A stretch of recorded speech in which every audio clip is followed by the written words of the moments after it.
வணக்கம். திசைகளின் 10 மணி செய்திகள். அந்த ஆடவர் குறித்து மக்கள் அச்சம் கொள்ள தேவையில்லை. ஸ்லாங்கூர் பக்கான் சுங்கை பசா பகுதியில் மூமியா பாணியில் நடமாடி வந்த ஓர் ஆடவர் குறித்து மக்கள் அச்சம் கொள்ள தேவையில்லை என்று போலீசார் விளக்கம் அளித்துள்ளனர். சம்பந்தப்பட்ட ஆடவர் மனநலம் பாதிப்புக்கு ஆளானவர் என்பது தெரிய வந்துள்ளதாக சபா பர்னா மாவட்ட போலீஸ் தலைவர் சூப்பரிண்டென்டென்ட் ரோபின் குஹா தகுர்தா தெரிவித்துள்ளார். அந்த ஆடவர் மூமியா பாணியில் நடமாடி வருவது தொடர்பான காணொலி இன்று காலை 10 மணி அளவில் சமூக வலைதளங்களில் வைரலானதை தொடர்ந்து இதுகுறித்து அதிகமானோர் விளக்கம் கேட்டு வருவதாக அவர் குறிப்பிட்டார். 26 வயதுடைய அந்த ஆடவர் இன்று மதியம் 12:30 மணி அளவில் சுங்கைபசா பாரிட் 6 கைது செய்யப்பட்டு விட்டார். அவர் தற்போது சபா பர்னா மருத்துவமனையில் அனுமதிக்கப்பட்டுள்ளார் என்று இன்றிரவு வெளியிட்டுள்ள ஒரு அறிக்கையில் சூப்பரிண்டென்டென்ட் ராபின் விளக்கம் அளித்துள்ளார். திரங்கானு கமமானில் உழவர் சந்தையில் மாற்றுத்திறனாளி ஒருவர் கண்மூடித்தனமாக தாக்கப்பட்ட சம்பவம் தொடர்பில் இந்த தாக்குதலுக்கு காரணமானவர்களுக்கு எதிராக அளிக்கப்பட்ட போலீஸ் புகாரை மீட்டுக்கொள்ளப் போவதில்லை என்று அந்த மாற்றுத்திறனாளியின் மனைவி திட்டவட்டமாக தெரிவித்துள்ளார். இந்த மனிதாபிமானமற்ற செயலுக்காக மன்னிப்பு கூட கேட்காத நபர்களுக்கு எதிராக சட்ட நடவடிக்கை எடுக்கப் போவதாக 44 வயது ஃபரிடா அப்துல் காரிம் என்ற அந்த மாது தெரிவித்தார். மனோரீதியாக பாதிக்கப்பட்டுள்ள தனது கணவர் தாக்கப்பட்ட சம்பவம் தொடர்பான காணொலி சமூக வலைதளங்களில் வைரலான நிலையில் தாங்கள் மிகுந்த மனவலியில் இருப்பதாக அவர் குறிப்பிட்டுள்ளார். ஐரோப்பிய நாடான பெல்ஜியத்திற்கு 2 நாள் அலுவல் பயணத்தை மேற்கொண்டுள்ள பிரதமர் டத்துஸ்ரீ அன்வார் இப்ராஹிம் தலைநகர் பிரசல்ஸில் அந்நாட்டு பிரதமர் அலெக்சாண்டர் டி க்ரூவை சந்தித்தார். இச்சந்திப்பு அலெக்சாண்டர் டி க்ரூவின் அலுவலகத்தில் நடைபெற்றது. இரு பிரதமர்களின் அதிகாரிகளும் இச்சந்திப்பு கூட்டத்தில் கலந்து கொண்டனர். முதலீடு வாணிப தொழில்துறை அமைச்சர் தங்கோ டத்துஸ்ரீ ஜஃப்ரோல் அப்துல் அசீஸ், உயர்கல்வி அமைச்சர் டத்துஸ்ரீ டாக்டர் ஜாம்ரி அப்துல் காடீர் மற்றும் தோட்டம் மூல தொழில்துறை அமைச்சர் டத்துஸ்ரீ ஜொஹாரி அப்துல் கானி ஆகியோர் பிரதமருடன் இந்த சந்திப்பில் கலந்து கொண்டனர். மோட்டார் சைக்கிளில் பயணித்த தோட்ட தொழிலாளர் ஒருவர் சாலையில் திடீரென்று காணப்பட்ட குழியை தவிர்ப்பதற்கு முயற்சித்த போது பிக்அப் வாகனம் ஒன்றினால் மோதப்பட்டு உயிரிழந்தார். இச்சம்பவம் இன்று காலை 7:50 மணி அளவில் குவாமுசாங் பாலோக் ஒன்றில் நிகழ்ந்தது.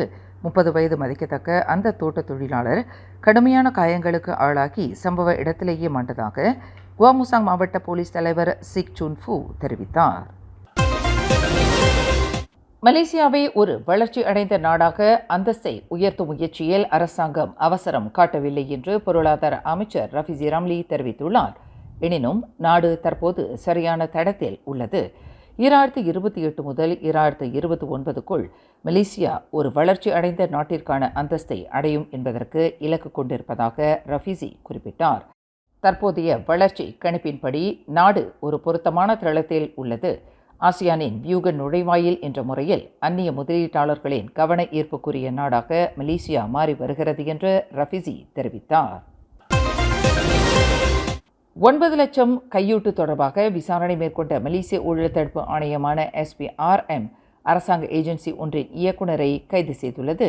திரங்கானுவைச் சேர்ந்த அந்த இயக்குனர் இன்று சுகாய் மேஜிஸ்ட்ரேட் நீதிமன்றத்தில் நிறுத்தப்பட்டு அவரை 6 நாட்களுக்கு தடுத்து வைப்பதற்கான நீதிமன்ற அனுமதியை SPRM பெற்றுள்ளது. இந்த கையூட்டு தொடர்பில் சம்பந்தப்பட்ட இயக்குனர் உட்பட 2 கைது செய்யப்பட்டனர்.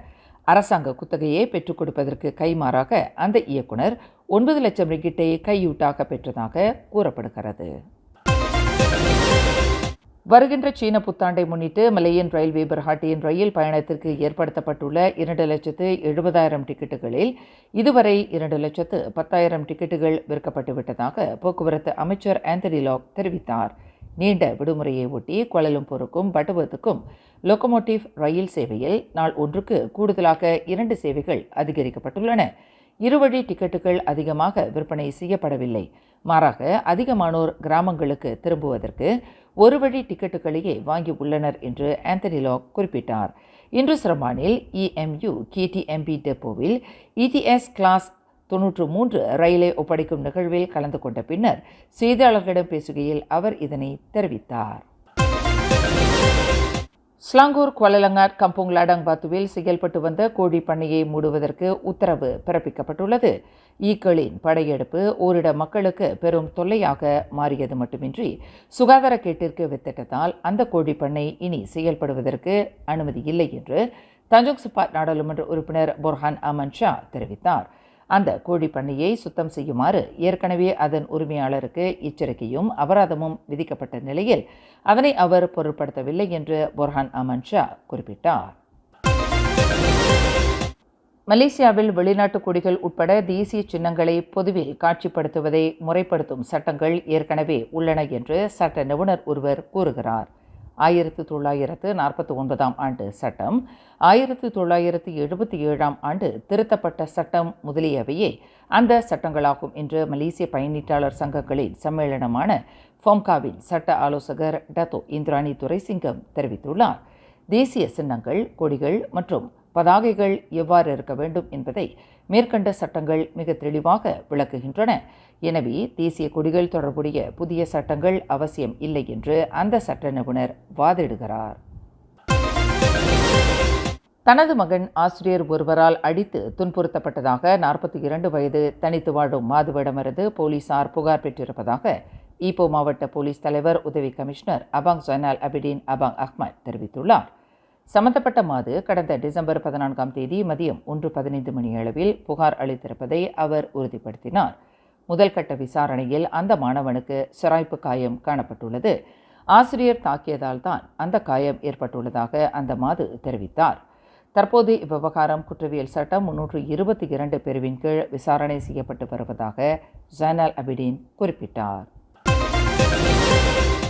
கடந்த சனிக்கிழமை ஈப்போ தமான்ரியாவில் வீட்டின் முன்புறம் தனது வளர்ப்பு நாயை ஈவிரக்கமின்றி சுத்தியலால் அடித்ததாக கூறப்படும் மெக்கானிக் ஒருவரை போலீசார் கைது செய்துள்ளனர். இரவு 8 மணியளவில் நிகழ்ந்த இச்சம்பவம் தொடர்பில் கிடைக்கப்பெற்ற புகாரின் அடிப்படையில் 42 வயது மதிக்கத்தக்க அந்த மெக்கானிக் கைது செய்யப்பட்டதாக ஈப்போ மாவட்ட போலீஸ் தலைவர் அபாங் ஜைனால் அபிடின் அபாங் அஹ்மத் தெரிவித்தார். தனது வளர்ப்பு நாய் தன்னை கடித்து விட்டது என்பதற்காக அந்த மெக்கானிக் அந்நாயை சுத்தியலால் அடித்ததாக விசாரணையில் தெரிய வந்துள்ளது. நாய் தாக்கப்படும் சம்பவத்தை வீடியோ படம் எடுத்த அண்டை வீட்டுக்காரர் அந்த காணொலியை வைரலாக்கியதை தொடர்ந்து அவ்வாடவரின் செயலுக்கு பிராணிகள் ஆர்வலர்கள் கடும் கண்டனத்தை பதிவு செய்து வருகின்றனர். கடந்த 2019 ஆண்டு தனது வளர்ப்பு மகளை பாலியல் பலாத்காரம் புரிந்த பசார் மாலம் வியாபாரி ஒருவருக்கு விதிக்கப்பட்ட 9 ஆண்டு சிறை மற்றும் 3 பிறம்படி தண்டனையை புத்ராஜயா அப்பீல் நீதிமன்றம் இன்று உறுதி செய்தது. 3 அடங்கிய நீதிபதிகள் குழுவினருக்கு தலைமையேற்ற அப்பீல் நீதிமன்ற நீதிபதி டத்தோ பி ரவீந்திரன் 38 வயதுடைய அந்த வியாபாரிக்கான தண்டனையை நிலைநிறுத்துவதாக தீர்ப்பில் தெரிவித்தார்.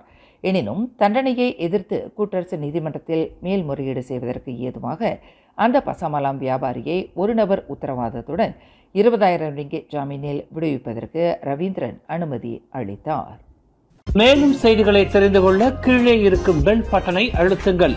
உங்கள் மகிழ்ச்சியை வெளிப்படுத்த லைக் மற்றும் ஷேர் செய்யுங்கள். தொடர்ந்து திசைகளோடு இணைந்திருக்க சப்ஸ்கிரைப் செய்யுங்கள்.